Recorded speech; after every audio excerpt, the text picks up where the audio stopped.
Se llama Camino Español al que recorrieron los tercios desde el año 1567 hasta el año 1633 para trasladarse desde Milán hasta Bruselas, al objeto de abastecer el ejército español durante las guerras de Flandes, acaecidas como consecuencia de la sublevación de las provincias de los Países Bajos que tuvo inicio el año 1566. El conflicto se incrementó en los siguientes años con la ofensiva dirigida por Guillermo de Orange, que al frente de un ejército de mercenarios alemanes, al que se unieron las provincias del norte, tomó posesión de Holanda, Frisia, Utrecht, Güeldres, Groninga, Oversel y Zelanda.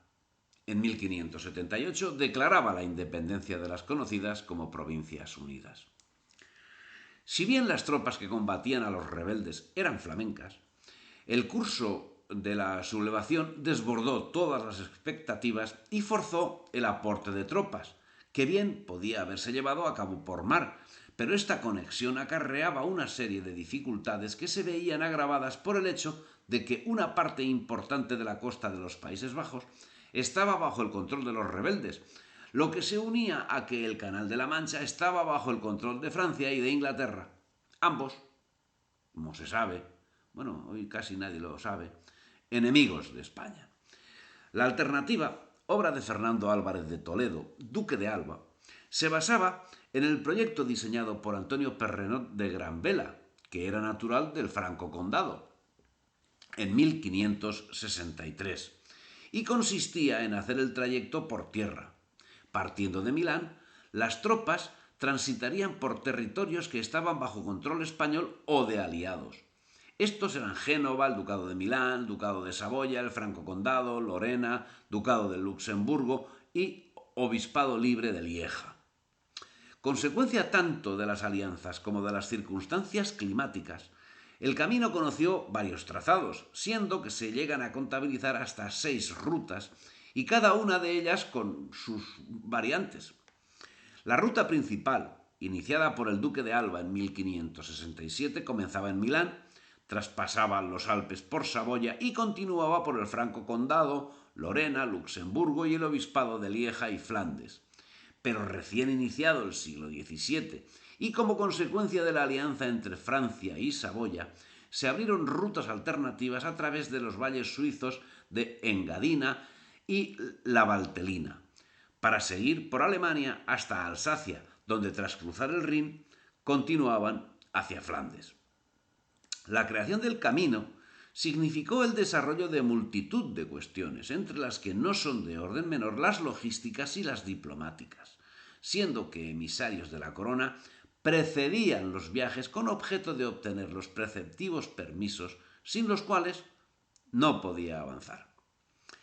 El camino era estudiado y decidido antes de la partida, pero en Europa no había un camino como el de tierra adentro del virreinato de la Nueva España, y si bien había tramos bien acondicionados, dificultades como vadear grandes ríos o pasar por desfiladeros debían ir siendo sorteadas, y todo existiendo peligro de emboscadas, para lo cual avanzadillas hacían un reconocimiento previo del terreno. Durante más de medio siglo, más de 120.000 soldados de los tercios realizarían el viaje.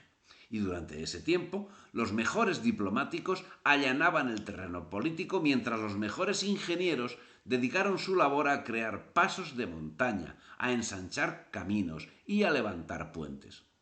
La logística era de envergadura. Así, la primera expedición de 1567, compuesta por 8.646 soldados a pie y 965 a caballo, significó la contratación de alimentos para 16.000 personas y 3.000 caballos, para cada uno de los 57 días que duraba el trayecto, recorriendo una media de 23 kilómetros diarios. La respuesta a la incógnita es que los soldados viajaban con su familia.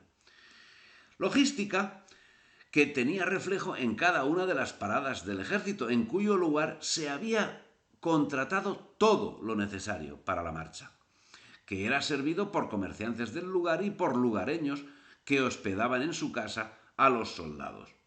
con lo cual el camino español tuvo además un importante impacto económico en los pueblos por los que discurría, impacto que tenía reflejo en obras que se llevaban a efecto para facilitar el tránsito. Así se construían puentes para atravesar ríos, aunque lo más habitual era la contratación de embarcaciones existentes en las localidades de paso. Pero llegó a darse el caso de construir un puente que permitió el paso de las tropas, que fue destruido al día siguiente porque impedía el paso de embarcaciones. Tal sucedió en 1582 en el río Saona, afluente del Ródano. Pero en 1622 el camino español recibió un duro golpe, premonición de lo que acabaría sucediendo cuando Carlos Manuel I, duque de Saboya, pasó de ser aliado de España a serlo de Francia, lo que obligó a buscar una nueva alternativa que haría pasar el camino por los cantones suizos, pasando por el Tirol, Alsacia y Lorena. Merced a esta variante, se facilitó al fin el resultado de la batalla de Nördlingen, donde el cardenal Infante infligió una severa derrota a las tropas suecas. Pero la suerte estaba echada. El tránsito del cardenal Infante sería el último viaje de los tercios por el camino español. Francia tomó Alsacia y en 1633 Luis XIII ocupó el ducado de Lorena, lo que representó el tiro de gracia para el camino español, que tomó cuerpo el 17 de diciembre de 1638 en la batalla de Briesac, con la derrota ante los ejércitos franceses. Y es que el aprovisionamiento de Flandes dependía en su totalidad de tener expedito el paso en ese territorio. Los efectos del camino tienen reflejo histórico y su desaparición fue esencial para la posterior composición de Europa, siendo que, además de la pérdida de los Países Bajos por parte de España, significó la absorción por parte de Francia de Alsacia, Lorena y el Franco Condado.